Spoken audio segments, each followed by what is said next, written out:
નમસ્કાર મિત્રો, આશા છે આપ સૌ મજામાં હશો. આજે આપણે ફરીથી મળ્યા છીએ ઇન્ડિયન એક્સપ્રેસ 3 જુલાઈ.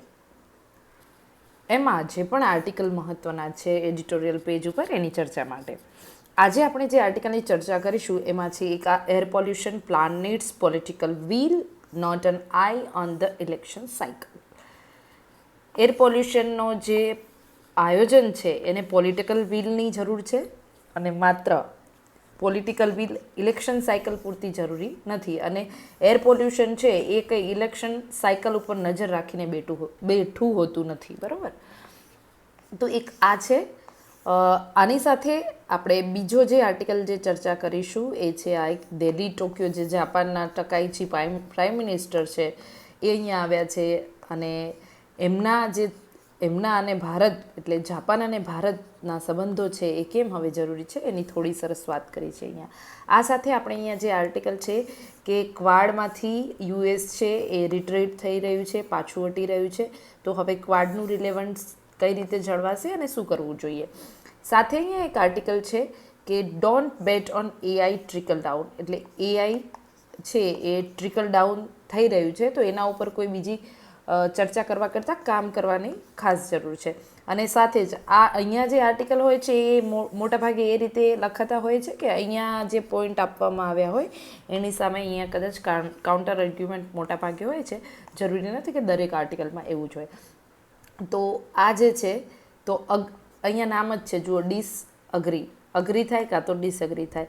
અને આજનો જે આર્ટિકલ છે એમાં એઆઈ મોડલ, એમાં ભારતની ક્ષમતા, યુએસના પગલાં, ચીન વગેરે પર સરસ ચર્ચા કરી છે. તો આપણે આપણી આવનારી એક્ઝામમાં આ બધા આર્ટિકલ છે એ આપણને આપણી મેઇન્સ એક્ઝામ, ઇન્ટરવ્યૂ માટે અને સાથે સાથે આપણા આન્સર રાઇટિંગમાં વેલ્યુ એડિશન માટે કામ લાગી શકે છે. અને ઓવરઓલ આપણે એક લર્નેડ પર્સન તરીકે અત્યારે શું ચાલી રહ્યું છે તો એ મુજબથી ઇન્ડિયન એક્સપ્રેસ ન્યૂઝપેપર વાંચવું ખૂબ જરૂરી છે. તો ચલો શરૂ કરીએ. આર્ટિકલની શરૂઆત થાય છે કે છેલ્લા કેટલાક વર્ષોથી આપણે એવું જોઈ રહ્યા છીએ કે જે સાયન્ટિફિક એવિડન્સ છે અને પોલિસી ઇમ્પ્લિમેન્ટેશન છે આની વચ્ચે એક ટ્રબલિંગ ફેઝ ચાલી રહ્યો છે. એટલે એક ડામાડોળ પરિસ્થિતિ જેવી સિચ્યુએશન અહીંયા સર્જાઈ છે. હવે આમાં લેખક કહે છે કે ફર્સ્ટ તો આ છે ને એ વીક એન્ફોર્સમેન્ટ અહીંયા જોવા મળે છે. શેનું? તો જે પણ કોઈ નીતિ બનાવવામાં આવે, બરાબર, તો એનું અમલીકરણ સારી રીતે થતું નથી. તો weak enforcement of fuel ban policy for end of life vehicle undermines its intended impact. એટલે આ જે ફ્યુઅલ બેન પોલિસી હતી, બરાબર, કે જે જૂના વેહિકલ થઈ ગયા હોય, ઘણા સમયથી વપરાતા હોય, તો એ જે પેટ્રોલ ડીઝલવાળા હોય તો એને બેન કરી દેવાના, બરાબર, જો એ પ્રોપર સ્ટાન્ડર્ડ મેન્ટેન નથી કરતા તો, ભારત 6 વગેરે. પરંતુ અગેન આનું અમલીકરણ સારી રીતે ના થયું એટલે જે આપણે હેતુ હતો, જે ઇમ્પેક્ટ આપણે જે લઈ આવવાની હતી એ ન લાવી શક્યા. આ સાથે આગળ લેખક કહે છે કે ઇલેક્ટ્રિક વ્હીકલ પોલિસી 2.0 છે એ અત્યારે દિલ્હી ગવર્મેન્ટે આની માટે ડ્રાફ્ટ તૈયાર કરી દીધો છે. આપણે પણ ઓલ ઓવર નેશનલ લેવલે પણ આના માટે પગલાં લઈ રહ્યા છીએ. અને આમાં ઘણા બધા સિરિયસ કન્સર્ન સામે આવ્યા છે. તો કયા છે કે એન્વાયરમેન્ટલિસ્ટ, પર્યાવરણવિદો એવું કહે છે કે આપણે જે ઇન્સેન્ટિવ્સ આપીએ છીએ, બરાબર, હાઇબ્રિડ વેહિકલને, પણ શું આ જે હાઇબ્રિડ વેહિકલ છે એ ઇવી વેહિકલ છે? તો ના, એ કમ્બાઇન્ડ પેટ્રોલ વ્હીકલ જ છે. એનું એન્જિન છે કમ્બાઇન્ડ પેટ્રોલ એન્જિન હોય છે, બરાબર. એમાં પણ ઇલેક્ટ્રિક મોટર્સ હોય. તો આના કારણે એ ફોસિલ ફ્યુઅલ પર તો આધારિત છે જ. અને ફૂલ્લી જે એન્વાયરમેન્ટલ અને પબ્લિક હેલ્થના જે બેનિફિટ છે ઝીરો એમિશનના, એ તો હજી આ હાઇબ્રિડ પણ નથી આપી શકતું. આગળ લેખક કહે છે કે ભલે આ રીતનું જે બી બેકડ્રોપ હોય, પણ દિલ્હી ગવર્મેન્ટના જે લેટેસ્ટ પગલાં છે, લેટેસ્ટ પહેલ છે એ સાચી દિશામાં લેવાયેલા પગલાં છે. અને એમાં શું કરવામાં આવ્યું છે તો એક નવી આશાને જન્મ આપ્યો છે કે ઇવી પોલિસી 2.0 આવશે અને એ કદાચ અર્બન એરિયાની, શહેરી વિસ્તારની જે કાર્બન ફૂટપ્રિન્ટ છે એ ઘટાડશે, લોકલ એરને વધારે શુદ્ધ બનાવશે, જે સ્થાનિક હવા છે એને વધારે શુદ્ધ બનાવશે, અને રેસ્પાયરેટરી ડિઝીઝ જે શ્વસન પ્રક્રિયાઓને લગતા જે રોગો છે એનું પણ જોખમ ઘટાડશે. NCD છે એનું પણ જોખમ ઘટાડશે. તો આ વસ્તુ છે કે આખું સિટી પોપ્યુલેશનને સસ્ટેનેબલ વેમાં અસર કરશે. એવું કહેવાય છે કે મેટ્રોપોલિટન જે પણ એરિયા છે એમાં દિલ્હી છે તો એમાં 15 મિલિયન વેહિકલ અત્યારે છે, બરાબર. અને આ છે 15 મિલિયન વેહિકલ છે ને એની સામે આપણે આ EVને ઇમ્પ્લિમેન્ટ કરવી અને ઇલેક્ટ્રોનિક મોબિલિટી લઈ આવવી એ એક જગલિંગ ક્વેશ્ચન તો છે જ, એ વિચારવા લાયક પ્રશ્ન તો છે જ. અને સાથે કહે છે કે એન્વાયરમેન્ટ હવે છે ને આ કોઈ એન્વાયરમેન્ટલ અસ્પિરન્સ માત્ર નથી રહી ગઈ કે આ પર્યાવરણ માટે સારું છે એવું નહીં, આપણી પબ્લિક હેલ્થ, આપણું જે જાહેર સ્વાસ્થ્ય છે એનામાં પણ પ્રદૂષણ ઇમ્પેરેટિવ અવરોધ ઊભું કરી રહ્યું છે. એટલા માટે હવે આપણે EV છે ને એ આપણી જરૂરિયાત બની ગઈ છે. આગળ લેખક કહે છે કે દિલ્હીની જે પ્રદૂષણની જે આખી અનુક્રમણિકા આપણે જોઈએ ડેટા વાઇઝ, તો national institute of advance studies 2025માં એને એક પોલિસી બ્રીફ કર્યું અને કહ્યું કે દિલ્હીમાં, બરાબર, ટ્રાન્સપોર્ટ સેક્ટર છે ને એમાં 41% એવા છે, મતલબ શહેરનું જે સૌથી ખરાબ પોલ્યુશન છે એ 41% મોટા ભાગે પરિવહન ક્ષેત્ર ઉપર આધારિત છે. PM 2.5 2024માં જે એનાથી પ્રદૂષણ થયું એમાંથી 41% તો પરિવહનમાંથી જ આવતું હતું. હવે નવી પોલિસી આવી છે, એ નવી પોલિસીમાં ચોખ્ખું કીધું છે કે આ જાન્યુઆરી 1 2027થી શરૂ થશે અને 3 વ્હીલર ત્યારથી જ કમ્પ્લીટ નવા EV બેઝ હશે. સાથે સાથે લાઇટ ગુડ વેહિકલ છે, 2 વ્હીલરવાળા છે, તો એ પણ એની પરમિટ પણ માત્ર ઇલેક્ટ્રોનિક મોડલ પર જ તમારે ખરીદી કરવી પડશે. અને એપ્રિલ 2028થી આ 2 વ્હીલર છે એ તમને બીજા જે ઇલેક્ટ્રિક વ્હીકલ સિવાયના તમે રજિસ્ટર નહીં કરાવી શકો. તો આ ક્લિયર કટ ટાઈમલાઈન સાથે દિલ્હીએ એક પોલિસી આપી દીધી છે. આગળ શું વાત કરે છે કે અત્યારે 2 વ્હીલર છે એ લગભગ 20% જેટલું 2 વ્હીલર કોન્ટ્રીબ્યુટ 20%, જ્યારે 3 વ્હીલર છે એ 5%. ટ્રાન્સપોર્ટનું જે એમિશન આપણે આગળ વાત કરી કે 41% છે એમાંથી 20% 2 વ્હીલરનું છે અને 5% 3 વ્હીલરનું છે. હવે જોજો, કરન્ટલી અત્યારે શું છે, ઓલમોસ્ટ હાફ ઓફ 3 વ્હીલર્સ, એટલે જેટલા 3 વ્હીલર છે એનામાંથી અડધા તો ઓલરેડી નોન ફોસિલ ફ્યુઅલવાળા જ છે. તો એમનું જે કોન્ટ્રીબ્યુશન છે 17 થી 20%, એ જે અગાઉના અભ્યાસમાં હતું એ કદાચ યોગ્ય નથી. સો ઓવરઓલ જે ગેઇન છે 100% EV કન્વર્ઝન્સનો એ 3 કેટેગરી પર આધારિત છે અને 35% જે ટોટલ ટ્રાન્સપોર્ટ છે એ આ 3 કેટેગરીનું જ છે. અને જોઈએ તો દિલ્હીમાં PM 2.5નું જે પ્રદૂષણ છે એ આ જે 3 કેટેગરી છે એમાંથી જ સૌથી વધારે છે. માટે આ ગુડ ઇનિશિયેટિવ છે, પરંતુ આ કંઈ ડ્રાસ્ટિક ઇમ્પ્રુવમેન્ટ લાવી દેશે એવું તો નથી જ. તો આપણે બેલેન્સ પર્સપેક્ટિવમાં ચાલવું પડશે. ફંડામેન્ટલ જે સમસ્યાઓ છે એના પર ધ્યાન આપવું પડશે. National institute of advance studies છે એના મુજબ પોલિસી છે ને એ માત્ર યુદ્ધમાં પહેલું પગલું છે. આગળ આખું યુદ્ધ તો હજી લડવાનું છે. તે પોલિસી એ ગુડ સ્ટાર્ટ છે, પરંતુ ક્લિયર એર, સબસિક્વન્ટ પોલિસી, આ બધું શેના પર આધારિત છે? તો આગળ લેખક વાત કરે છે કે આપણે અહીંયા છે ને 2 હેવીએસ્ટ પોલ્યુટર્સ છે. એક તો હેવી કોમર્શિયલ વેહિકલમાંથી આવે છે ને બસમાંથી આવે બીજું, બરાબર. આ લોકો 60% જે ટ્રાન્સપોર્ટ એમિશન છે ને એ આ હેવી કોમર્શિયલ વેહિકલ ને બસમાંથી જ આવે છે. હવે જુઓ અહીંયા શું થાય છે, દિલ્હીમાં PM 2.5 છે એ 20 થી 25% પણ આ પોલ્યુશનના કારણે થાય છે. હવે આપણને એવું લાગે કે બસ અને કોમર્શિયલ વ્હીકલની સંખ્યા તો કેટલી ઓછી છે. એની સંખ્યા ભલે ઓછી છે, પરંતુ એમિશન ફેલાવાની જે ક્ષમતા છે એ એનામાં વધારે છે, હાયર છે, બરાબર. તો આ દ્રષ્ટિએ જોઈએ તો પોલિસી મેકર્સે હજી પણ પ્રાયોરિટી બદલવાની જરૂર છે.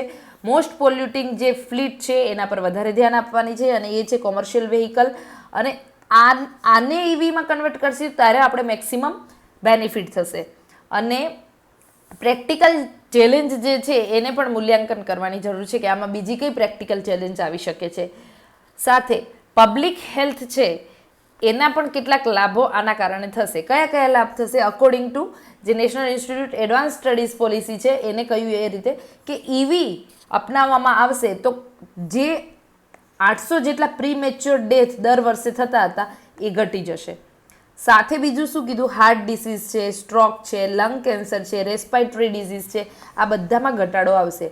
એવું કહેવાય છે કે દિલ્હીમાં જે લોકો રહે છે અથવા તો જે પ્રદૂષિત એરિયામાં જે લોકો રહે છે એમનું 12,000 વર્ષ જેટલું જીવન છે ને એની ક્વોલિટી હોતી નથી. તો આ 12,000 વર્ષની જે ક્વોલિટીથી એ જીવતા નથી તો એ ઘટશે. Collectively gain equivalent 12,000 additional healthy years of life every year through the reduce illness અને પ્રીમેચ્યોર ડેથ. એટલે આ રોગો ઘટાડશે ને પ્રીમેચ્યોર ડેથ ઘટશે ને એના કારણે એમની 12,000 વર્ષની એડિશનલ કેપેસિટી સારા વર્ષોની ઉમેરાઈ જશે પર યર. સાથે શું કહે છે કે આ જે સ્ટડી કરવામાં આવ્યું એમાં કહેવામાં આવ્યું કે 2 વ્હીલર અને 3 વ્હીલર છે બરાબર, એ અત્યારે ટ્રાન્ઝિશનિંગ મોડમાં છે. લાઇટ કોમર્શિયલ વ્હીકલ છે એ પણ હવે ફૂલ્લી ઇલેક્ટ્રિક પાવરવાળા થઈ રહ્યા છે. અને આના કારણે બચત કેટલી થશે ખબર છે? 1,000 કરોડની દર વર્ષે. અને આ 1,000 કરોડની બચત થશે. એમાં પાછું મેડિકલ જે એક્સપેન્સ આવતો હતો ગરીબ લોકોને, કારણ કે અલ્ટિમેટલી આ બધાનો ભોગ કોણ બને છે? ગરીબ લોકો. તો એ મેડિકલ એક્સપેન્સ ઘટશે. સાથે સાથે હોસ્પિટલનું એડમિશનની જે તમારો સમય જતો હતો એ પણ ઘટશે. અને ઇકોનોમિક પ્રોડક્ટિવિટી વધશે, કારણ કે બધાનું હેલ્થ સારું થશે તો અલ્ટિમેટલી ઇકોનોમીમાં એ લોકો પોતાની ક્ષમતા સાથે કામ કરી શકશે. હવે દિલ્હી સરકારને તો આના માટે કદાચ 15,000 કરોડનો ખર્ચ થશે એવી પોલિસીને નેક્સ્ટ 4 વર્ષમાં જે ઇમ્પ્લિમેન્ટ કરવાની છે એના માટે. પરંતુ આના ઘણા બધા સારા લાભો પણ મળશે. અને એવું કહેવાય છે કે સક્સેસ કોઈ પણ પોલિસીની છે એના માટે શું જરૂરી છે? એક સસ્ટેઇન ઇન્વેસ્ટમેન્ટ. તો આ જે સસ્ટેનેબલ રોકાણ છે, સતત એ ફંડ મળવું જોઈએ. સાથે સાથે એન્વાયરમેન્ટલ અને સાયકોલોજીકલ રિવાર્ડ્સ છે એ પણ વધશે ડે બાય ડે. પોલિસી મેકર્સે હંમેશા એ વસ્તુ યાદ રાખવી જોઈએ કે પોલિટિકલ વિલ છે ને એ સૌથી મહત્ત્વની છે. જેમ કે આપણને ખબર છે કે એર પોલ્યુશન છે એ તો ઓળખતું જ નથી કે આ ઇલેક્શન સાયકલ છે કે કઈ સાયકલ છે. તો તમારે ઇલેક્શન આવશે ત્યારે પણ પ્રદૂષણ હશે તો પછી એની ઇમ્પેક્ટ લાંબા ગાળે તમારા વોટ પર તો થવાની જ છે. તો આ રીતે દિલ્હી અત્યારે જે ફેસ કરી રહ્યું છે એ શું કરી રહ્યું છે? પરમેનન્ટ ટ્રાન્સફોર્મેશન લઈ આવવું પડશે, એને લાગી ગયું છે. અને પોલિટિકલ શિફ્ટ પણ લઈ આવવું પડશે, પોલિટિકલ વિલ વધારવી પડશે અને આને ટોપ પ્રાયોરિટી આપવી પડશે. સાથે શું કહે છે? ગવર્મેન્ટ સરકારે પણ આ બાબતે વિચારવાની જરૂર છે કે કઈ રીતે ફેઝ આઉટ કરે સીએનજીને. બિકોઝ સીએનજી આમ જોવા જાવ તો નેચરલ ગેસ, ઓછું પોલ્યુશન, પણ એ પણ એસ્પેશિયલી જે NOx છે, નાઇટ્રોજન ઓક્સાઇડ છે, એના પોલ્યુશનમાં સૌથી મોટો ભાગ ભજવે છે. સાથે કે આના માટે આપણે સમય લઈને સારી રીતે વિચારવું જોઈએ. સાયન્સ અલાઇન જે પણ પોલિસી લાવી એમાં વૈજ્ઞાનિક મુદ્દાઓ હોવા જોઈએ. અને પોલિસી મેકિંગ એક તબક્કાવાર કરવું જોઈએ. આપણે જોયું કે national air quality resource framework છે ભારતનું, એને ક્લિયર ટાર્ગેટ નક્કી કર્યા છે અને લોંગ ટર્મ જે ગોલ છે એને અંડરમાઇન નથી કરતું. તો આ વસ્તુ સારી છે. આ જ રીતે આપણે કોર મુદ્દાને લઈને જેમ કે ક્લીન એર છે તો પ્રાયોરિટી અને ટાઈમલાઇન્સ છે એ નક્કી કરવી પડશે. અને ફાઇનલી આ વસ્તુ છે જે દિલ્હીમાં કરવામાં આવી એક બહુ સારું પગલું છે. હવે આના માટે એકચ્યુઅલી જરૂર છે કરેજ અને પોલિટિકલ વેની. અને કારણ કે શું છે કે જે સોર્સ છે ને ડાયરેક્ટ એના ઉપર જ અટેક કરવાનું છે. એટલે માત્ર ખાલી ભાષણો આપીએ ને મધ્યમ કામ કરીએ એવું નહીં. આપણે ટેકનોલોજીકલ વેમાં અને એકચ્યુઅલી જે પોલિટિકલ વિલમાં, એડમિનિસ્ટ્રેટિવ વિલમાં આ મિશનને વધારે વેગથી આપણે ઉપાડવાની જરૂર છે. એવું કહ્યું છે લેખકે છેલ્લે, અને બહુ સરસ વાક્ય છે કે in a city gasping of every breath of clean air, કે એવી સિટી કે જે તડપી રહી છે કે એક ચોખ્ખા શ્વાસ માટે. તો આવા શહેરોમાં our survival may well depend on the choice we make today. એટલે જ્યારે આવી પરિસ્થિતિ આજે છે તો ત્યાં આપણી પસંદગી છે કે આપણે આપણું ભવિષ્ય કઈ રીતે નક્કી કરવું છે. અને કેવું જીવવું છે, આપણું સર્વાઈવલ આપણે ભવિષ્યમાં કેવું રાખવું છે, તો એ આપણી પસંદગી પર આધારિત છે. તો આ હતો આર્ટિકલ જેમાં એર પોલ્યુશનની વાત હતી, દિલ્હી મોડલની વાત હતી, ઓવરઓલ આપણે શું કરવું જોઈએ, એર પોલ્યુશન માટે પગલાં લઈએ તો એના શું શું સારા ફાયદા થાય, તો આ બધું આપણે મેઇન્સમાં જે આપણું વેલ્યુ એડેશન થાય એ અહીંયાથી થઈ શકે એવું છે. સરસ, બરાબર. ચલો આગળનો જે બીજો આર્ટિકલ છે એમાં છે કે દિલ્હી અને ટોક્યો એના વચ્ચે હમણાં જે પણ અહીંયા આવ્યા ત્યાંના પ્રાઇમ મિનિસ્ટર ભારત આવ્યા હતા, તો એને બેકગ્રાઉન્ડમાં રાખીને આખો આર્ટિકલ લખાયો છે કે સનાએ તેકાઈચી, બરાબર, એ ભારત આવ્યા અને એમને જોયું કે જે રીતે યુએસનો અપ્રોચ ચીન પ્રત્યે વધારે વલણ દર્શાવતો થઈ રહ્યો છે, ઇન્ડો પેસિફિકમાં ચીનનું પ્રભુત્વ વધી રહ્યું છે અને યુએસ હવે ઇન્ડો પેસિફિકમાં ઇન્ડિયન વેમાં નહીં પરંતુ ડાયરેક્ટ દરેક રાષ્ટ્રને, સાઉથ એશિયન રાષ્ટ્રને અસર પોતાની ઇન્ફ્લુઅન્સ કરવા માંગે છે, બરાબર. તો વાત છે આમાં કે કઈ રીતે ડોનાલ્ડ ટ્રમ્પ છે એ કન્ફન્ટ્રેશનલ, એક વિરોધાભાસવાળી નીતિઓ અત્યારે અપનાવી રહ્યું છે, બરાબર. સાથે 2.0 જે ટ્રમ્પનું આવ્યું એમાં પણ transactional, one on one engagement over coalition building, એટલે સાથે મળીને ચાલવા કરતાં યુએસ શું કરી રહ્યું છે, હવે ચીન સાથે ડાયરેક્ટ જોડાશે, પાકિસ્તાન સાથે જોડાશે, મલેશિયા સાથે, બાંગ્લાદેશ, શ્રીલંકા, નેપાળ, 1-to-1 રિલેશન બનાવી રહ્યું છે. તો પહેલાં શું હતું, એકબીજા સાથે આપણે આખો સહિયારો પ્રયત્ન થતો, ક્ષેત્રીય સંગઠનોનું મહત્વ હતું, પરંતુ આ યુએસ અત્યારે ખતમ કરી રહ્યું છે. હવે આપણને ખબર છે કે જે ઇન્ડો પેસિફિક છે એ એકચ્યુઅલી પહેલાંથી મતલબ 2000ની સાલથી ઇન્ડો પેસિફિકનું મહત્વ હતું અને એ વખતે ઇન્ડો પાકોમ હતું, પરંતુ છેલ્લા કેટલાક સમયથી આનું નામ ચેન્જ કરવામાં આવ્યું 2025માં પેન્ટાગોન દ્વારા અને એ પાકોમ બન્યું, બરાબર, કે પેસિફિક કમાન્ડ, અને પહેલાં હતું ઇન્ડો પેસિફિક કમાન્ડ. તો આ વસ્તુ છે, જુઓ, ઇન્ડો અહીંયાથી કાઢી નાખવામાં આવ્યું અને પેસિફિક કમાન્ડ તરીકે ઓળખવામાં આવે છે. હવે નેશનલ સિક્યુરિટી સ્ટ્રેટેજી છે એ જેમ જોઈએ એમ નેરો થતી જાય છે, બરાબર. યુએસનો ઇન્ટરેસ્ટ જ જોવામાં આવે કોઈ પણ જગ્યાએ, તો વોશિંગ્ટન ઉપર હવે રિલાયબિલિટી રાખવી લાંબા સમય સુધી એ ખોટું છે. અને આમ જોવા જાઓ તો અત્યારે વોશિંગ્ટન છે એ પણ ચાઇના તરફી વધારે ઝુકાવ લાવી રહ્યું છે. એટલે દિલ્હી ટોક્યોની જે જાપાન અને ભારતની પાર્ટનરશિપ છે એ સાચી દિશામાં લેવાયેલું પગલું છે. અને જેમ કે જાપાન છે તો એ ટેકનોલોજીમાં એડવાન્સ છે, કેપેબિલિટીમાં એડવાન્સ છે, ઇન્વેસ્ટમેન્ટ કેપેસિટી એની સારી છે, મિલિટરી પાવર એનો સારો છે. તો આ બધું જ છે એ ઇન્ડિયાને જે ઊભું થવાનું છે, એક ભારત જે ઉભરી રહ્યું છે, તો એનામાં પૂરક પરિબળો તરીકે કામ લાગી શકે એવું છે. બંને કન્ટ્રી છે એને બંનેને ચિંતા છે કે ચાઇના છે એ પોતાનો અઝર્ટિવ રોલ, બરોબર, વધારી રહ્યું છે અને બોર્ડર ડિસ્પ્યુટ છે એ વધારી રહ્યું છે. જાપાન સાથે એ શું કરી રહ્યું છે, મેરીટાઈમ અને ટેરિટોરિયલ ડિસ્પ્યુટ વધારી રહ્યું છે. તો આ રીતે ટેકનોલોજી છે એ અહીંયા બાયલેટરલ કોઓપરેશનને વધારવામાં આ બે દેશ વચ્ચે મહત્વની ભૂમિકા ભજવી શકે છે. બંને કન્ટ્રીઝ છે એને ડિપેન્ડન્સ ઘટાડવું જ છે ચાઇનીઝ ટેકનોલોજી ઉપર, રેર અર્થ મટીરિયલ જે ચાઇનાના છે એના પર. તો આના માટે જાપાન પાસે શું શક્તિ છે, કેપિટલ લાવશે, એડવાન્સ મેન્યુફેક્ચરિંગ ટેકનોલોજી લાવશે, સેમિકન્ડક્ટરમાં જાપાનની એક્સપર્ટાઇઝ છે. જ્યારે ભારત સ્કેલના લેવલે કે એ ટેકનોલોજીની સ્કેલ ઉપર ઇમ્પ્લિમેન્ટ કરવી હોય તો તમારે ભારત જ આવવું પડે. સોફ્ટવેર ટેલેન્ટ છે એ ભારત પાસે છે. અને બીજું છે સૌથી મહત્વનું, વાસ્ટ માર્કેટ કોની પાસે છે, ભારત પાસે છે. અને આ બહુ મોટી શક્તિ છે, જોવા જાઓ તો આપણી જે બજારની શક્તિ છે એ બહુ મોટી શક્તિ છે. અને આપણે કાલ જોયું જ હતું કે કઈ રીતે યુએસ છે એ ભારતને પેલા સ્ટ્રેટેજિક પાર્ટનર માનતું હતું, પણ સ્ટ્રેટેજિક પાર્ટનર હવે એમાંથી એ સ્ટ્રેટેજિક પાર્ટનર તરીકે નથી જોતું, પરંતુ સબ ઓર્ડિનેટ પાર્ટનર તરીકે જોતું હતું. અને આનું રીઝન કેમ છે? આનું રીઝન એ જ છે કે આપણી પાસે બજાર છે. જો આ બજાર ના હોત ને તો અત્યારે સ્ટ્રેટેજિક પાર્ટનર તરીકે તો યુએસએ ગણકારવાનું બંધ કરી દીધું હોત, પણ સાવ સદંતર આપણને લાઈક કોઈ નોર્મલ આઇલેન્ડ કન્ટ્રી છે ને એ રીતે એ ટ્રીટ કરતું હોત. પરંતુ આપણી પાસે આ શક્તિ બહુ મોટી શક્તિ છે, એટલે જ ભારતે જ પોતાના બજારને સસ્ટેનેબલ વેમાં ઉપયોગમાં લેવાની જરૂર છે. પછી આગળ કહે છે કે ઇન્ડિયા અને જાપાનની જે સ્ટ્રેટેજી છે એ બંને રાષ્ટ્રો જે ગ્લોબલ વેલ્યુ ચેઇન છે ફ્યુચરમાં એને શેપ કરવામાં, એને આકાર આપવામાં બહુ મોટી ભૂમિકા ભજવી શકે છે. આગળ કહે છે કે ઇન્ડો પેસિફિક કન્ટ્રીઝ છે તો એમાં એ મોટા ભાગે અત્યાર સુધી ભારતના સેન્ટ્રલમાં લઈને કામ કરતું હતું, બરાબર, ઇકોનોમિક અને સિક્યુરિટી સ્ટ્રેટેજીમાં. પરંતુ વોશિંગ્ટન જે રીતે રીકેલિબ્રેટ કરી રહ્યું છે ટેક્ટિકલ અને સ્ટ્રેટેજિક વેમાં. તો આ વખતે ભારતે હવે ચેતી જવાની જરૂર છે, બરાબર, કે આપણે કઈ રીતે મિલિટરીમાં ટેકનોલોજીમાં મોડર્નાઇઝ થવું પડશે, આપણે સ્ટ્રેટેજિક પાર્ટનરશિપ અન્ય આ જે સાઉથ એશિયાના જે ક્ષેત્રો છે એમાં બધા સાથે વધારે મજબૂત કરવું પડશે. તો આ ક્લોઝર પાર્ટનરશિપ જાપાન સાથે છે એ તો બહુ સારી છે, બહુ સારા સમયે આ વસ્તુ થઈ રહી છે.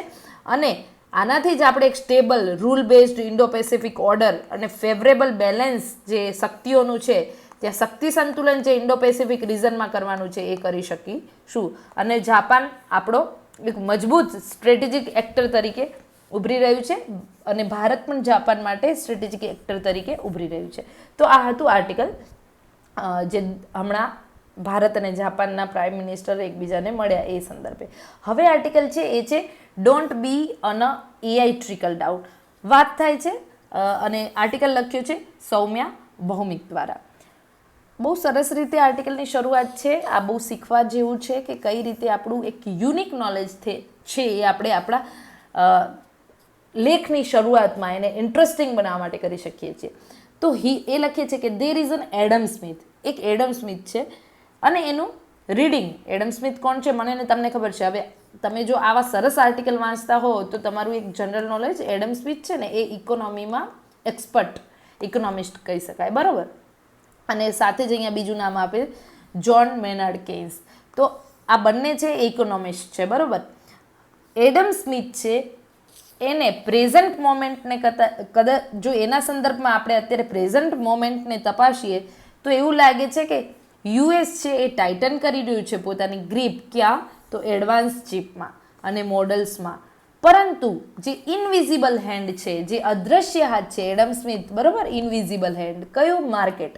તો આ ઇનવિઝિબલ હેન્ડ છે એ આવનારા સમયમાં શું કરશે? આ કેપેબિલિટી છે જે આમ એક સોવરેન એઆઈની, મતલબ સોવરેન એઆઈ કરતાં પણ એઆઈ ઇજારાશાહીની, તો એને ડિફ્યુઝ કરી નાખશે. અને આ ડિફ્યુઝ જેવી થશે કેપેબિલિટી, બધાની ક્ષમતાઓ વધવા લાગશે એટલે પ્રાઇસ પણ ઘટશે એઆઈને, એના એઆઈ મોડલની. અને બધા માટે એક સમાન સ્તર, ફ્રન્ટિયર બીકમ ધ ફ્લોર. પછી જે ફ્રન્ટિયર છે એઆઈનું એ બધા માટે એક સમાન સ્તર બની જશે. પરંતુ ધ ડિફિકલ્ટી ઇઝ ટાઈમ. પરંતુ આ જે ગિવન ટાઈમ છે, આ કેટલા ટાઈમમાં, એ સૌથી મોટી સમસ્યા છે. હવે જ્હોન મેનાર્ડ કેઇન્સે પણ કહ્યું હતું કે એક ક્લાસિકલ ઓપ્ટિમિઝમ એ હંમેશા દર્શાવે છે, બરાબર, જ્હોન મેનાર્ડ કેઇન્સ. અને એને એવું કહ્યું હતું કે in the long run we are all dead. લાંબા સમય પછી તો આપણે બધા જ મરી જઈશું. એટલે અર્થવ્યવસ્થામાં આ વસ્તુને કઈ રીતે જોવામાં આવે કે ટાઈમ ઇઝ પ્રિસિયસ. તમે કયા સમયે માર્કેટને ઓળખીને શું પગલાં ભરી લો છો ને ત્યાં તમારો બિઝનેસ થાય છે, ત્યાં માર્કેટ છે. તો લાંબા સમયની રાહ નહીં જોવાની, આ જ સમય છે, અત્યારે જ કરવાનું છે. એ વસ્તુ છે કે in the long run we are all dead. In a domain, એવા ક્ષેત્રો કે જ્યાં આપણી કેપેબિલિટીઝ છે એ સારી છે, તો આ સમય છે, આ સ્ટ્રેટેજિક ગેપને આપણે પરમેનન્ટ રીતે એ તકને પોતાની કરી અને એમાં પાવરફુલ બનવાનું છે. This is the harder reading that new Delhi should adopt. આપણને એવું લાગે છે કે એવું અઘરું લાગે છે કે ભારત છે આ કઈ રીતે અડોપ્ટ કરશે, પરંતુ એને અડોપ્ટ તો કરવું જ પડશે. આ અઘરું છે તો પણ અડોપ્ટ કરવું પડશે. હવે એઆઈ છે એનું શસ્ત્રીકરણ થઈ રહ્યું છે. એઆઈ ઇઝ બિંગ વેપનાઇઝડ, બરોબર. એન્ડ ધ કન્ટ્રી, અને આપણું રાષ્ટ્ર છે એ જો ફ્રન્ટિયર ઉપર નહીં આવે તો પછી એ સ્કેર્સ ભૂમિકામાં જતું રહેશે. અને મોડર્ન સ્ટેટ ક્રાફ્ટ, અત્યારે જે આધુનિક જે શાસન કળા છે એમાં તો શું છે કે ઇન્ટરડિપેન્ડન્સ છે ને એને સારી રીતે નથી જોવામાં આવતી. ઇન્ટરડિપેન્ડન્સ બહુ નોર્મલ વસ્તુ થઈ ગઈ છે. અને ઇન્ટરડિપેન્ડન્સમાં શું થાય છે કે આ ઇન્ટરડિપેન્ડન્સમાં એક કન્ટ્રી લાભ વધારે લઈ જાય છે, એટલે એ તો ફાયદાની ભૂમિકામાં જોવામાં આવે છે. વીસો આ વસ્તુ આપણે જોઈ કે આપણે આ જે નોર્મલાઇઝ કરી નાખ્યું છે ઇન્ટરડિપેન્ડન્સને એક ફાયદો મેળવવા માટે, એ જ વસ્તુ આપણે જોઈ ક્યાં? વેક્સિન નેશનલિઝમ. તો આવા કપરા સમયમાં પણ રાષ્ટ્રો એકબીજાને મદદ કરવા નહોતા તૈયાર અને પોતાનું રાષ્ટ્ર જ પેલું વેક્સિન નેશનલિઝમ, બરોબર, નેરો નેશનલિઝમ. અત્યારે સ્ટ્રેટ ઓફ હોર્મુઝમાં જે થઈ રહ્યું છે ત્યાં પણ આપણે આ વસ્તુ જોઈ રહ્યા છીએ કે પોતાના નેશનલનો ઇન્ટરેસ્ટ જ જોવાનો.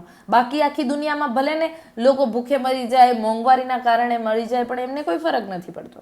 તો આ વસ્તુ છે કે મોડર્ન સ્ટેટક્રાફ્ટ આટલો સંકુચિત થઈ રહ્યો છે. સાથે આગળ વાત છે કે આ ક્રિટિકલ મિનરલમાં પણ આપણે આ વસ્તુ જોઈએ છે. રેર અર્થનો એક્સપોર્ટ કરવાનું છે તો એનું નિયંત્રણ કઈ રીતે ચીન કરી રહ્યું છે વધારે પડતું. તો આ જે ડોમિનન્સ છે બરોબર, એ અત્યારે શસ્ત્રમાં વર્ચસ્વની ભૂમિકા, અને એ પણ કેવી, આ બધા શસ્ત્રોના કારણે. આ હવે શસ્ત્રો છે, સોફ્ટ શસ્ત્રો છે પણ બહુ ઊંડા ઘાતક અસ્ત્રો છે બરોબર. અને આ જ દિશામાં AI is the next and most consequential entry on that list because is not just one commodity but the general purpose input to all the others. એટલે AI છે એ કોઈ એકમાત્ર કોમોડિટી નથી. જુઓ તમે, AI આજે ક્યાં નથી. AI છે ને એ બધાની ઇનપુટ કોમોડિટી છે, અને આનામાંથી તમે ઘણું બધું નવું નવું સર્જી શકો છો. તો AI કોઈ એક કોમોડિટી નથી, પરંતુ એક જનરલ પર્પઝ ઇનપુટ છે દરેક વસ્તુમાં બરોબર. અમેરિકન આર્કિટેક્ચર અત્યારે જોઈએ તો એ શું કરી રહ્યું છે, આ બાબતે બહુ જ ઓલરેડી એને AI બનાવી દીધા છે બરોબર.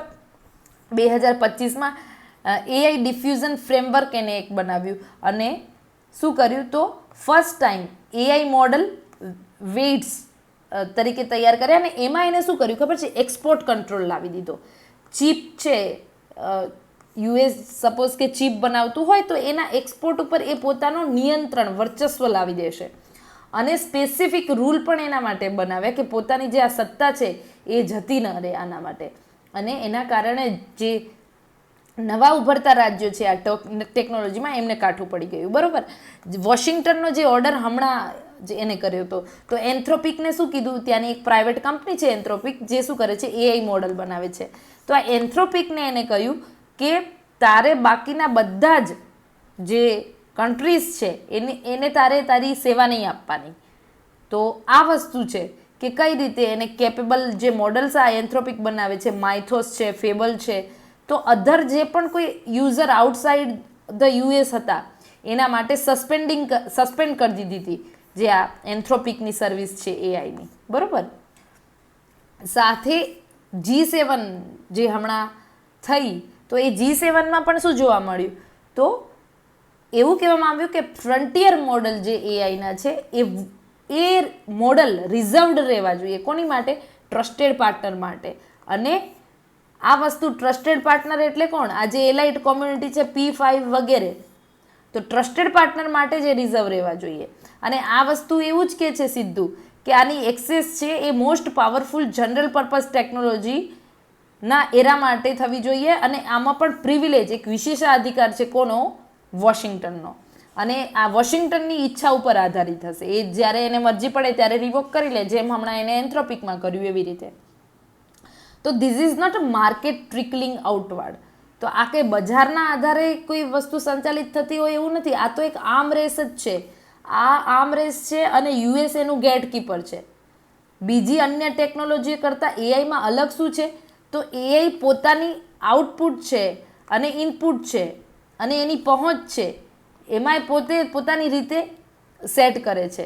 માટે જે લીડરની જે તમને જે ફાયદો થવાનો હોય એ રાષ્ટ્ર તરીકે એ વધારે મોટો થઈ જાય બરોબર. અને ફોલોવર્સ છે, તમે કોઈ AI બનાવો છો તો એના ફોલોવર્સ અહીંયા વધારે સમસ્યાને અનુભવશે અને લીડરને વધારે ફાયદો થશે. તો આ આખું AIનું આખું આઉટપુટ ઇનપુટ મોડલ છે એ અલગ છે. In my conversion across the Washington this month, એટલે આ લેખક છે એ વોશિંગ્ટન ગયા હશે અને એમને ઘણી બધી વાતચીત કરી હશે, ત્યારે એ કહે છે કે ઇન્ડિયા અને યુરોપ આ બંને હજી આ બાબતે જેટલું ભારપૂર્વક, જેટલું એડવાન્સમાં વિચારવાનું છે ફ્રન્ટિયર AI ડેવલપમેન્ટ માટે, એટલું નથી વિચાર્યા. જ્યારે ચાઇના છે, ચાઇના શું કરી રહ્યું છે? ઓપન વેઇટ મોડલ બનાવી રહ્યું છે, અને આ પાછા ચીપર અને ઇઝીયર છે આપણે એને અમલમાં મૂકવા બરોબર. ચીપર અને ઇઝીયર મોડલ બનાવી રહ્યું છે ચીન. અને આના કારણે શું થશે? દુનિયા આખી ભારત સાથે પાવરફુલ કમર્શિયલ જે આપણે પાવરફુલ કમર્શિયલ આપણને જે પણ મદદ જોઈતી હશે એના માટે આપણે ચાઇનીઝ સિસ્ટમ ઉપર ડિપેન્ડ થશું. અને અમેરિકા છે એ કદાચ આપણે AIની ફ્રન્ટિયર ટેકનોલોજીમાં એના જે મોડલ્સ છે એનો ઉપયોગ કરવામાં કદાચ આપણે ત્યાં સુધી આપણે ન પહોંચી શકીએ, પરંતુ આપણી પાસે ઓલ્ટરનેટિવ ચાઇના બનાવી રહ્યું છે. તો આ વસ્તુ શું છે તો ડેટા સોવરેનિટી, સિક્યુરિટી, સ્ટ્રેટેજિક ડિપેન્ડન્સ છે આપણું બીજા ઉપર વધી રહ્યું છે. બરાબર, ઇન્ડિયા સામે જોખમ છે અત્યારે કે ઇન્ડિયાને એક બાજુ યુએસ અને બીજી બાજુ ચાઇના, બંને બાજુથી ઇન્ડિયા ભીડમાં છે ટેકનોલોજીની દ્રષ્ટિએ. તો વોશિંગ્ટન છે એ તો ટોપ પર છે, પરંતુ બેઇજિંગ છે ને એ બોટમમાં છે. અને આ બંને છે ને એ વસ્તુ નક્કી કરીને બેઠા છે કે આમાં ફૂલ્લી સોવરેન છે એ એઆઈ ક્ષેત્ર બંને રાષ્ટ્રોને બનવાનું છે. પણ અત્યારે પરિસ્થિતિ એવી છે કે સોવરેન એટ નાઈધર, અને કોઈ પણ સોવરેન નથી. એટલા માટે આ સમય છે કે આપણે આપણા મોડલ, આપણી એઆઈ ટેકનોલોજી બનાવવી જોઈએ. None of this case for fatalism. આ કંઈ ભાગ્યનો કોઈ ખેલ નથી, પરંતુ India is not starting from nothing. જો ભારત કંઈ જ નહીં શરૂ કરે તો પછી એ સમસ્યા બની શકે છે. ભારત પાસે તો શું છે એવું, અને પરિસ્થિતિ એવી નથી કે આપણી પાસે કંઈ જ નથી તો આપણે ક્યાંથી શરૂ કરવું. આપણી પાસે બહુ મોટી તાકાત છે, અને એ છે ડેમોગ્રાફિક બ્લા. બરાબર, તો આ જે આપણી પાસે વસ્તી છે એ આપણી આ જે સ્પર્ધા છે અત્યારે એઆઈની, એમાં આપણે સૌથી મોટો ફાળો અપાવી શકે છે. સાથે વર્લ્ડની લાર્જ પોપ્યુલેશન, બીજું કે આપણી જે એજ છે અત્યારે 30 વર્ષની અંદરવાળી વધારે છે, એટલે યંગ એજ છે, એટલે આપણી પાસે સૌથી મોટું માર્કેટ છે. બીજું છે સોફ્ટવેર ટેલેન્ટ આપણી પાસે સારું છે, અને જે સ્કેલની દ્રષ્ટિએ છે એમાં આપણું જે પોટેન્શિયલ છે, અને આપણી જે સોફ્ટ એન્ડોવમેન્ટ્સ જે આપણે કરવાનું છે, તો આમાં આપણે વધારે કામ કરવાની જરૂર છે. ઇન્ડિયા અત્યારે પણ શું કરી રહ્યું છે, ચીપ છે એ બનાવવા કરતાં ખરીદી રહ્યું છે. તો આ ઇન્ડિયાની ભૂલ છે, લેખક એવું કહે છે. બરાબર, અને ઘણા બધા મને લેખક આમાં જે રીતે કહે છે એ રીતે કે ઘણા બધા અવરોધો છે ને એ ભૌતિક જ છે. જેમ કે આપણે સેમિકન્ડક્ટરમાં પણ આગળ વધવાની જરૂર છે, એનર્જીને વધારે સ્ટોરેજ એનું સ્ટ્રોંગ બનાવવાની જરૂર છે, વિશ્વસનીય બનાવવાની જરૂર છે, ડેટા સેન્ટર કેપેસિટી વધારવાની જરૂર છે, એક મૂડી આપણી પાસે સસ્ટેનેબલ હોય તો આ વસ્તુમાં કામ કરવાની જરૂર છે. ઇન્ડસ્ટ્રીને આખી જે પાઇપલાઇન છે યુનિવર્સિટી અને ઇન્ડસ્ટ્રીની, તો એમાં આપણે પ્રોત્સાહન આપવાની જરૂર છે. અને આ જે ટેલેન્ટ છે ફ્રન્ટિયર રિસર્ચ માટે, એમાં આપણે મહત્ત્વની ભૂમિકા ભજવવાની જરૂર છે. તો હા, એવું કહી શકાય કે ગવર્મેન્ટ છે એ માત્ર એવું ન કહી શકે કે આ છે ને હવે પ્રાઇવેટ સેક્ટરની જ ભૂમિકા છે, અથવા તો પ્રાઇવેટ સેક્ટર માટે પણ હજી તો વાંધો નથી, પછી કરશો તો ચાલશે, એવું નથી.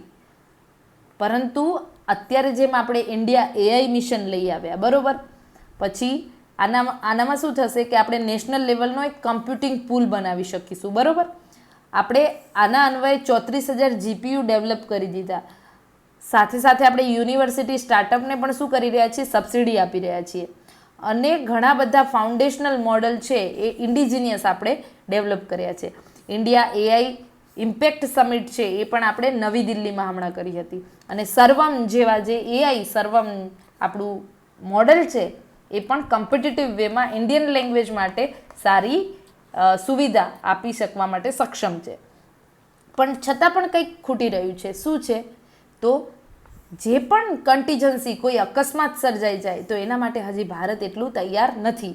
માટે ભારતે, જેમ કે હમણાં જ જોયું આપણે કે જે રીતે યુએસએ એન્થ્રોપિકને કીધું કે માઇથોસ છે એને સ્વિચ ઓફ કરી દો, તો આવું કંઈ થાય તો આપણે તૈયાર નથી.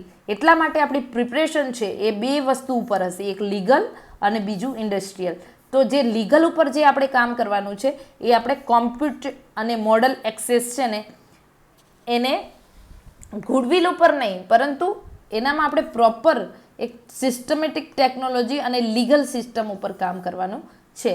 સાથે સાથે જેમ કે અત્યારે આપણી યુરોપ સાથેની જે ભાગીદારી છે, મિડલ પાવર કન્ટ્રીઝ છે એની સાથે આપણી ભાગીદારી આ બાબતે લીગલ ટર્મમાં અને ટેકનોલોજીકલ એડવાન્સના ટર્મમાં વધારવાની જરૂર છે. બિકોઝ આપણા બધાના અવરોધો સરખા છે, આપણે જે સમસ્યાઓ અત્યારે ફેસ કરી રહ્યા છીએ એમાં એ સરખી છે.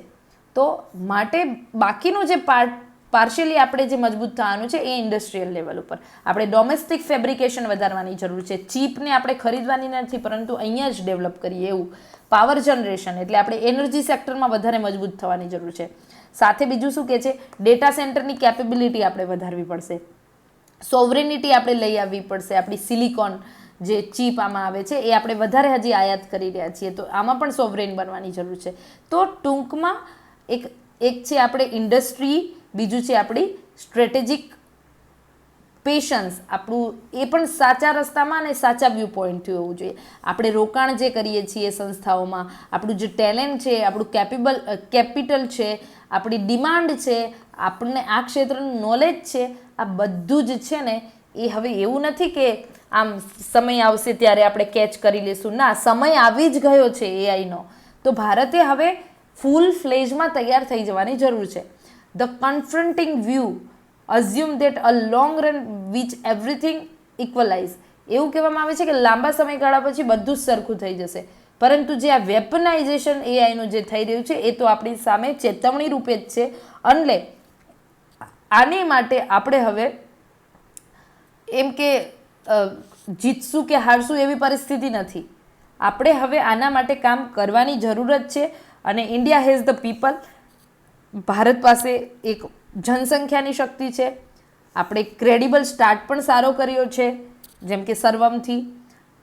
અને આ બારી છે એ બંધ ન થઈ જાય એના માટે એના પહેલાં આપણે સાચી અને સારી અને મજબૂત શરૂઆત એઆઈ ક્ષેત્રે કરવાની જરૂર છે. The question is whether New Delhi treats the windows as a horizon or as a deadline.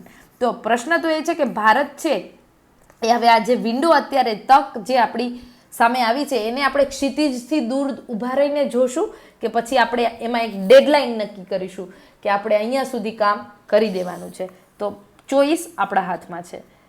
આગળ હવે બીજો એઆઈનો સેમ આર્ટિકલ છે, એમાં એ જ છે કે અમેરિકાનું જે ગવર્નન્સ છે એ એઆઈને પોતાના વિમ્સિકલ એટલે પોતાને જેવી મન ફાવે એવી મનસ્વી રીતે ક્યારેક ચાલુ કરે ને ક્યારેક બંધ કરી દે. બરાબર, એન્થ્રોપિકમાં એવું કર્યું. એન્થ્રોપિક હવે શરૂ કરી દીધું પણ વચ્ચે એને એવું કહી દીધું હતું યુએસ એડમિનિસ્ટ્રેશને, એટલે મૂળ તો ટ્રમ્પે એન્થ્રોપિક કંપનીને કે તમારે તમારી જે કંપનીની એક્સેસ છે એ બહારના રાષ્ટ્રોને નહીં આપવાની. તો આ વસ્તુ કાઉન્ટર પ્રોડક્ટિવ બની શકે છે એઆઈ મોડલ માટે અમેરિકન કંપનીઝ, અમેરિકાને પણ. બિકોઝ આમાં શું થશે કે જો અમેરિકા આવા પગલાં લેશે તો બધા ચીન ઉપર નિર્ભર વધારે થશે. અને ચીન તો ઓલરેડી ઓપન સોર્સ મોડલને પ્રોત્સાહન આપી જ રહ્યું છે. અને કેટલાઇઝ તરીકે આવી ઘટનાઓ, ચીનનો જે ઉદય છે એઆઈ ક્ષેત્રમાં એને કેટલાઇઝ મોમેન્ટ એટલે ઉલટાનું વધારે ફ્યુઅલ આપી શકે છે. તો આ માટે હવે આપણે વધારે જો આ પરિસ્થિતિ આવી સર્જાય છે કે ચીન મજબૂત બની રહ્યું છે, યુએસ મજબૂત બની રહ્યું છે, તો આપણે જે લાઇક માઇન્ડેડ કન્ટ્રીઝ છે ટેકનોલોજી ક્ષેત્રમાં, જાપાન છે, EU છે, આપણે છીએ, ઓસ્ટ્રેલિયા છે, ન્યૂઝીલેન્ડ છે, તો આ બધાય સાથે મળવાની જરૂર છે. અને લેજિટિમાઇઝ વેમાં આપણે એઆઈનો ઉપયોગ અને એઆઈનું ડેવલપમેન્ટ કરવાની જરૂર છે. તો કઈ રીતે આપણે એઆઈ માટે so how fickle is this new US regulatory stance on AI. તો આ એઆઈ યુએસનું જે પગલું છે એ કઈ રીતે ફિકલ છે, એટલે મતલબ અયોગ્ય છે. બરાબર, તો પહેલાં તો શું છે, એને જે traditional light touch regulatory moment હતી એટલે નિયમન કરવાનું પણ એક સોફ્ટ ટચમાં, એમ એટલું બધું કડક નિયમન નહીં, ત્યાંથી આ રણનીતિ એને છોડી દીધી. અને અત્યારે શું કરી રહ્યું છે કે પોતાની જે નીતિ છે એમાં સતત એડજસ્ટમેન્ટ અને ઇમ્પ્રુવાઇઝ કરી રહ્યું છે. અને જાણે જેમ સેક્સોફોન છે, મતલબ ઝાઝ મ્યુઝિક હોય, એ મ્યુઝિકમાં કેવું છે કે સમયે એની ટ્યુન છે એને વધારે ટાઈટ કરતા જાય. બરાબર, તો એ રીતે આવી પદ્ધતિ યુએસ અપનાવી રહ્યું છે કે ધીમે ધીમે એઆઈની પોલિસી એ વધારે કડક બનાવી રહ્યું છે. અને ઉદાહરણ સેમ એ જ છે કે એન્થ્રોપિકમાં હમણાં જે એને ઓર્ડર પસાર કર્યો એ. આમ છતાં અમેરિકા છે એ ગેટકીપરની ભૂમિકામાં તો છે અને છે જ. અને એ જરા પણ કોઈ પણ યુઝર્સ હોય એને એ એવું નથી વિચારતી કે આ ટેકનોલોજી છે એ બધાને ઇક્વલાઇઝ વેમાં મળે. ના, એ વસ્તુ ખોટી છે. ટ્રમ્પ છે એ સતત યુએસને આ રીતે આગળ જે વિશ્વ આગળ રજૂ કરી રહ્યા છીએ એમાં એ તો એ રીતે જ કહે છે કે યુએસની ઇમેજ હંમેશા એ રીતે જ બહાર આવે છે કે અનરિલાયેબલ ઇમેજ ઓફ અમેરિકા. બરાબર, વર્લ્ડ વોર પછી પણ યુએસએ શું કર્યું કે યુકેને અસિસ્ટ કરવાનું બંધ કરી દીધું. અને જે ન્યુક્લિયર પ્રોગ્રામ જે યુકે બનાવી રહ્યું હતું એમાં યુએસ છે ને એ એને મદદ કરતું હતું. પરંતુ વર્લ્ડ વોર બીજા પછી યુએસએ એ બંધ કરી દીધી એને મદદ કરવાની. અને આ વસ્તુ પછી એને યુકે પછી પોતાના દમ પર ઊભી કરી. તો આ રીતે યુએસ પર ડિપેન્ડન્ટ રહેવું તો ખોટું જ છે. અને યુએસ છે ને હંમેશા આવું કરે છે. મિલિટરી ઇક્વિપમેન્ટમાં પણ F-22 ફાઇટર જેટ છે એ બીજા રાષ્ટ્રોને નહીં આપે, બરોબર. એટલે આ અમેરિકા બીજા રાષ્ટ્રોને ના શત્રુ દેશોને ના આપે એ તો વસ્તુ ચલો ચલાવી લેવાય, પરંતુ એના ક્લોઝ અલાઇઝને બી નથી આપતું. એટલે યુએસ રિલાયેબલ તો બિલકુલ નથી. સાથે બીજું કે એઆઈ બેન જેવી પદ્ધતિ છે, તો આ તો યુએસ માટે આ એઆઈ બેનને શું કર્યું, હમણાં એન્થ્રોપિક જે ઓર્ડર પસાર કર્યો હતો એઆઈ બેનનો, એને પાછો ખેંચી લીધો. તો લેખક એવું કહે છે કે આ કોઈ પરોપકારની ભૂમિકામાં નથી યુએસ, પણ ક્યાંક ને ક્યાંક યુએસને એવું રિયલાઇઝ થઈ ગયું કે જે બેન એને કર્યો છે ને એનો કોઈ લીગલ બેઝિસ નથી. જો આ લોકો સુપ્રીમ કોર્ટમાં જશે, ચેલેન્જ કરશે, તો અગેન એના વિરુદ્ધ આખો ચુકાદો આવશે અને ટ્રમ્પ એડમિનિસ્ટ્રેશન છે એની ભૂલ દેખાશે. તો એટલા માટે એને તરત પછી પ્રતિબંધ હટાવી લીધો.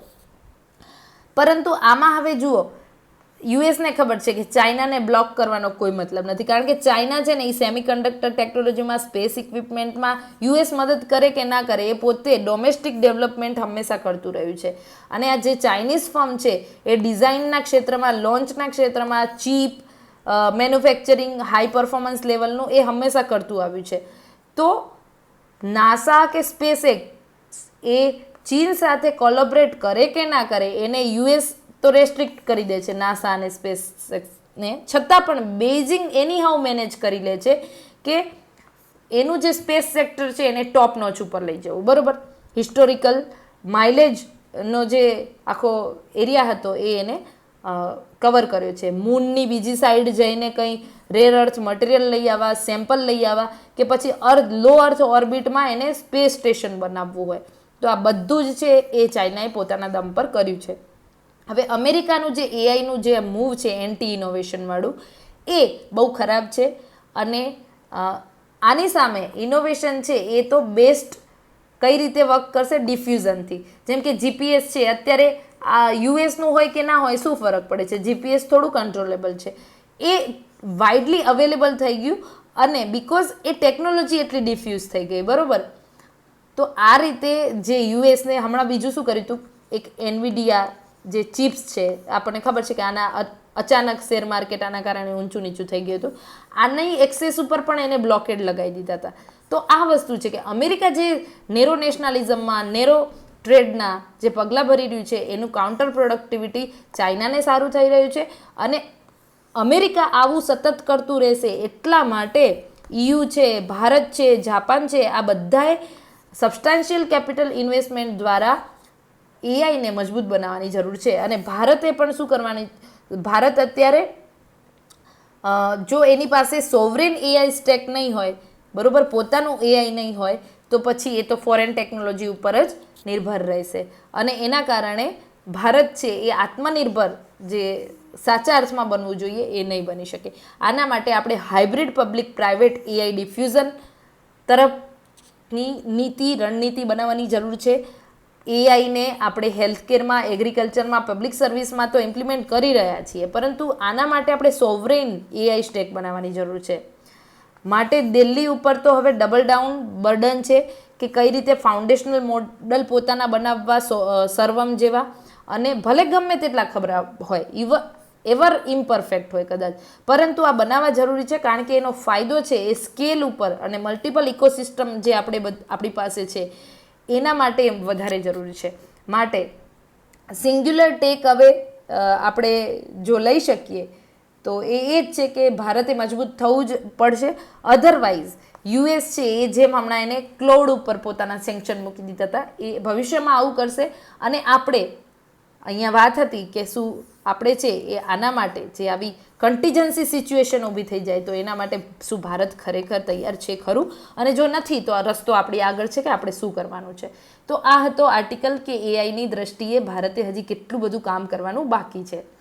સાથે હવે આ જે આર્ટિકલ છે એ આપણે જોઈ લઈએ ફટાફટ કે ટ્રમ્પ છે એ હવે ક્વાડમાંથી પીછેહટ કરી રહ્યા છે. તો હવે ક્વાડ છે એની જે શરૂઆત થઈ હતી એ ફ્રી અને ઓપન ઇન્ડો પેસિફિક માટે થઈ હતી, અને આ જાપાનનો સૌથી મોટો ઇન્ટરેસ્ટ હતો આમાં, આને શરૂ કરવામાં. તો અત્યારે જાપાન, ઓસ્ટ્રેલિયા, ઇન્ડિયાએ ભેગા થવું પડશે, અને આપણું જે પેસિફિક ઓશિયન છે, આફ્રિકન ઇસ્ટર્ન ઓશિયન છે, આનામાં ફરી રૂલ બેઝડ અને ઓપન નેવિગેશન છે એની ભૂમિકાને વધારે મજબૂત બનાવવી પડશે.